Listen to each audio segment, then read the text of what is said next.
What's up, Miami Heat Nation? What's up, Heat Talk fans? It is your boy Ernest, and I am back with another Miami Heat video. Hope everybody's having a beautiful day so far, you guys, and I hope y'all ready because we have a lot to talk about, you guys. So here we are. First half of the season is now complete. The Miami Heat played their last game of the first half of the season yesterday, and unfortunately, we lost to the Brooklyn Nets. Before that, we lost to the Denver Nuggets as well. So Miami ain't doing too hot right now. Losing back-to-back, that is definitely not what you want. Especially yesterday's game, you guys, because we were only a game and a half down from Brooklyn for the 5th seed. With that loss yesterday, it puts us down the same amount now. We're 32-26. We're still a game and a half down from 5th seed, but that win yesterday, you guys, would have put us a half a game down. So that's definitely not what you want going into the second half of the season, because that means you just have to win that extra game or two to get up in the seeding. That was a terrible loss. And you can tell that guys were already checked out, like Jimmy Butler. He didn't have a great game. Had Jimmy been checked in, you guys, I think we would have won the game. It was a lot of terrible mistakes. I think that we sold Brooklyn shortly. I didn't think we didn't take them as serious as we should have, which ended up losing us that game. Now, some positive notes was that Duncan Robinson came back. Didn't really have a good showing, but it's going to take time. You know, a lot of people are saying now, since Miami are ranked as the worst offense in the NBA, we really are. One of the best defensive teams, but literally the worst offensive team in the NBA. Getting a guy like Duncan may help you out, because even though he has been struggling the last few years, he is technically a three-point sniper. So hopefully that hand injury is fixed, and we can get Duncan back to who he used to be. The man that I used to call Baby Dunk. I hope we get Baby Dunk back, because we need him. You know, Duncan Robinson was a big part of our offense. Guys like him and Max Strus were the reason why we were number one in three-point percentage last year. We took a major hit this year, you guys, so hopefully we can turn it around in the second half. Now, going into the All-Star break as well, we're 32-26, game and a half down from the 5th seed, but we're 5 games down from the 4th seed, Cleveland. That is where I feel Miami needs to be. We need to try to grab the 4th or 3rd seed by the second half of the season, because we're 5 games down from Cleveland, but we're 6 games down from Philadelphia. We can make this happen. The chances aren't likely, you guys, but we can make this happen. We need a run going. How are we going to get that run going, you guys? By being better than what we were in the first half of the season. You guys remember it all season long. The fact of why we are where we are is a few reasons. First and foremost, Jimmy Butler missing 17 games. That hits us hard, all right? We got a man making $141 million from a contract extension, and he doesn't play a full season. That sucks, but you know what you get with Jimmy come playoff time. Also, it's not just him. There's been a lot of guys out this season. Kyle Lowry, Max Strus, Caleb Martin, Tyler Hero, Bam Adebayo's missed some games. We have not had a fully healthy roster this season. For the love of God, our starting lineup only played a collective 18 games together. That's trash, all right? But the fact that we still have a winning record, the fact that we're still atop of the Eastern Conference with a top 6 seed says something about this team. The fact that you're a top 6 team with the worst offense in the NBA. The worst offense in the NBA. The NBA is driven by offense. You need to score to win. The fact that we're still winning games says something.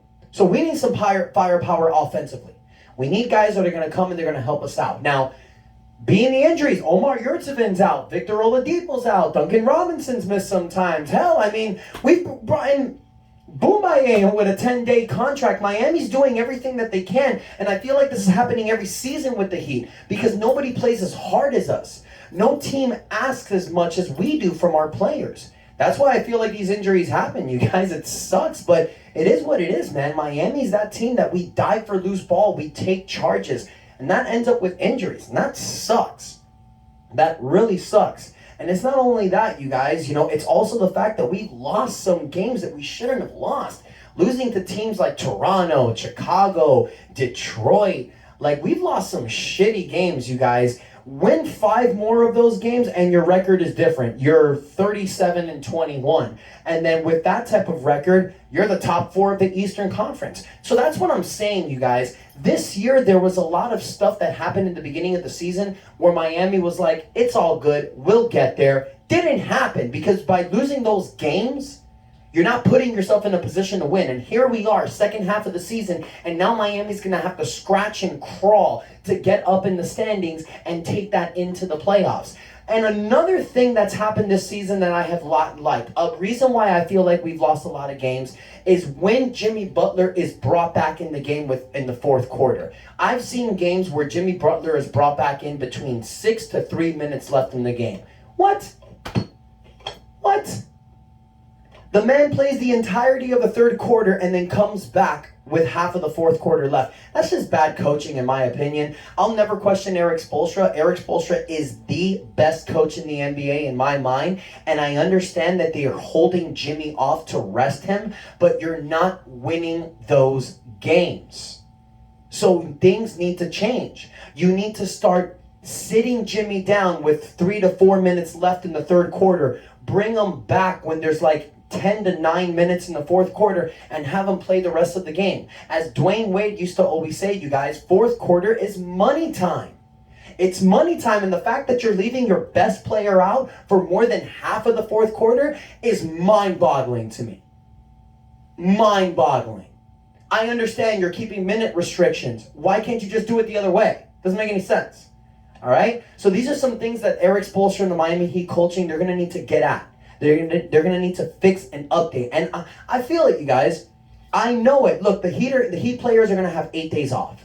Jimmy's going to be on vacation. When they get back, get ready to see a new Miami Heat team. And I'm not just talking about this current roster. Because this current roster has 13 players. Well, 12 if you want to not count that spot by Udonis Haslem. But we have 2 roster spots open. Yesterday, I posted a short giving the idea if Kevin Love were to come to Miami Heat. People call me crazy. I got some backlash in the comments. I'm crazy, right? Next day, Shams reports that the Cleveland Cavaliers and Kevin Love are working on a buyout. A buyout that could potentially bring him to the Miami Heat. Wow. How incredible would that be, you guys? I mean, Kevin Love sucks in the defensive side, let's be honest. But he gives us exactly what we need. Now, look, nothing's set in stone yet. There's a possibility that Kevin Love can go to the Lakers or the Golden State Warriors. There's 3 teams rumored for him. Us, the Lakers, and the Warriors. But I'll tell you one thing that we can provide that they can't. First and foremost, Miami can offer Kevin Love more minutes than any of those teams. We can offer him a guaranteed spot. Now, whether it's starting next to Bam or being a 6-man off the bench, being a backup power forward or center, that's fantastic. Because if Bam comes out and Kevin Love comes in, that's way better than Orlando Robinson. I love Orlando Robinson, but he needs time to develop. We just threw Orlando Robinson to the Wolves and said, figure it out. He needs time to develop. We bring Kevin Love in here. What does Kevin Love bring? He brings spacing. He's that stretch 5 that we need. He can hit a 3-point shot. Averagely, he's normally around 38%. He can rebound. We need somebody that can rebound. Kevin Love brings all the stuffs that we're lacking. Offensive presence, rebounding, a big that can shoot threes. He's exactly what we need. And then Serge Ibaka is also fluttering around out there, you guys. He still hasn't been picked up. That's another player that the Miami Heat can grab.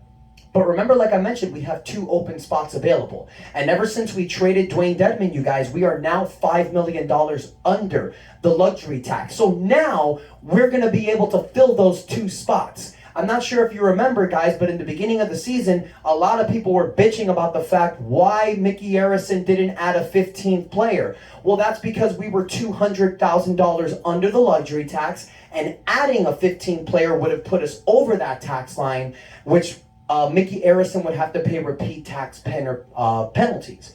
It's a mind fuck, I know, but still, it's something Miami didn't want to do. So now that we traded Dedmon, we can bring 2 players. So you can grab a Kevin Love and a Serge Ibaka, and you can still go after Russell Westbrook. Crazy. Guys, Kevin Love and Russell Westbrook used to play together in college. Both of them are rumored to possibly come to the Miami Heat. Now, there was a report today by Barry Jackson that stated that the Miami Heat are more interested in bringing Kevin Love and Serge Ibaka rather than a Russell Westbrook or Patrick Beverley, because those are the guys that we need. But we have 2 roster spots. I say, bring Love and bring Westbrook. I understand the possibility of it might not working, but the fact that you are the worst offensive team in the NBA, those are 2 guys that can bring firepower and scoring. Those are 2 guys that can help you on that front. Sure, Russell Westbrook isn't the best 3-point shooter in the world. Whatever, he can score the basketball, which is what we need. Now, it's going to be tough bringing Russell Westbrook in here, you guys, because we still have Kyle Lowry. We still have Victor Oladipo. But they're both injured. We don't know what's going to happen with those 2 guys moving forward. We don't know if Kyle Lowry's coming back. So why not add Russell Westbrook? Now, if Miami wants to do Serge Ibaka and Kevin Love, that means they're not confident with Orlando Robinson or Omar Yurtseven moving forward, and you're bringing those 2 guys to help Bam Adebayo. I'm totally cool with that too. But here's another thing that separates us from those other teams, you guys. Because I'm sure the comments are going to get hit. Oh, well, Kevin Love, he should just go to the Warriors. Or Kevin Love, he should just go back with the Lakers and play with LeBron. Well, they can't offer Kevin Love what we can offer. They can't offer Russell Westbrook what we can offer. Because if you guys remember, Miami Heat had a $10 million mid-level exception that we used on Caleb Martin. But we still have $4 million left to use. We also have our $4 million biannual exception that we never used. So instead of giving Russell Westbrook and Kevin Love a minimum contract of $2 million like those other teams are going to offer, we can offer them double the amount. So now you're telling Russell Westbrook and Kevin Love, hey, you're not taking the full money of your contract when you're getting bought out, but here's $4 million. Chances, and let's not forget the fact that here in Miami, there's no state taxes. So they're going to receive the majority of that money back. California don't have that. The $2 million they're going to make, half of it's going to get eaten up by taxes. So here in Miami, you're going to offer these guys more playing time, more money, and a better situation. Chances are they're going to come here to Miami. And Miami is poised to make a better run in a playoff than those teams, my opinion. Because we're 6th in the Eastern Conference. Both the Warriors and the Lakers are struggling to not make the playoffs. Now look, there's still a lot of games left to be played in the season, you guys. Look, as of right now, let me do the math. 58 games have gone by, okay? So that leaves 24 games left in the season. 24 games for Miami to turn this around. 24 games to get us back where we rightfully should be. I firmly believe that Pat Riley and Andy Ellisberg is going to make a move. There's no way we traded Dwayne Dedmon for nothing. There's no way that we're going to go into the playoffs without getting Bam Adebayo help. And guys, this is the reason why Miami had not signed a buyout player. There's a lot of Heat fans panicking. I've been seeing comments and stuff like that. People are like, oh my God, why haven't Miami made a move yet? Why haven't Miami Heat picked up a buyout player? Danny Green win here. Will Barton win here. Terrence Ross win here. What's going on with the Miami Heat? Well, Miami is waiting, you guys. They're waiting for a Kevin Love, for a Russell Westbrook, or maybe even somebody else. There's a possibility, you guys. There's rumors that other players could get bought out. And the deadline is March 1st for a player to get bought out and be able to sign with a team for a playoff run. So Miami still has 2.5 weeks to make a decision. There's no rush. We're done with the first half of the season. We got the All-Star game coming. We have a break. So what Pat Riley and Andy Ellisberg are going to do, they're going to take their time. They're going to do their homework, and they're going to make sure they bring 1 to 2 players that are going to fill these spots perfectly. I say, get Kevin Love and get Russell Westbrook. Why the hell not? If it doesn't work, it doesn't work. But you're bringing two guys that can help you with the biggest problem that you have, offense. And I know what you guys are going to say. Oh, Russell Westbrook can't shoot threes. Whatever. There's not a lot of point guards out there that can. There's John Wall, Russell Westbrook, and Patrick Beverley. Of the three, I'll take Westbrook because of what we need. We need offense firepower.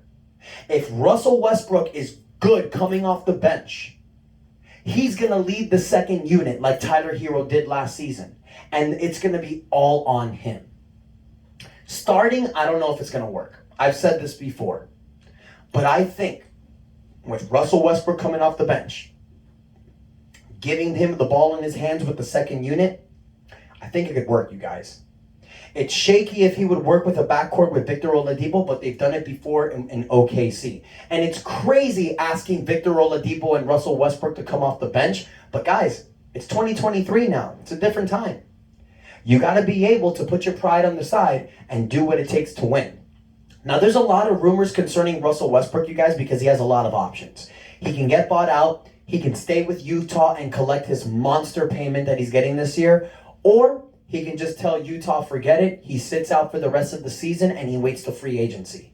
Russell Westbrook is not like that. He wants to play and he wants to win. So I feel like Russell Westbrook will get bought out, and I can see him here in the Miami Heat. But I do have a feeling, you guys, that in order to protect Bam Adebayo in the playoffs, Miami may get Kevin Love and Serge Ibaka. So I want to know from you guys. Let me know what you think. Do you prefer getting a Kevin Love and a Russell Westbrook? Or maybe you prefer something different, going with a Serge Ibaka and a Patrick Beverley? Let me know what you guys think in the comments. Let me know what you think about the second half of the season for the Heat. Do you think we're going to catch that fourth seed, or do you think we're going to hover where we're at right now? Let me know in the comments, you guys, but most importantly, smash that like button, hit the subscribe button, click that notification bell to get all my updates. Thank you guys so much for the love and support. I've been seeing my viewership going higher, subscribers going higher. We're almost at 600 subscribers. May not seem like a lot to people, but for me, it's amazing, you guys. I started this channel a few years ago just talking shit about the Miami Heat, and it's been growing exponentially, and that's because of you guys. Thank you all so much. I love you guys. I just can't say thank you enough. Until next time, your boy Ernest out. That's enough said. Let's go.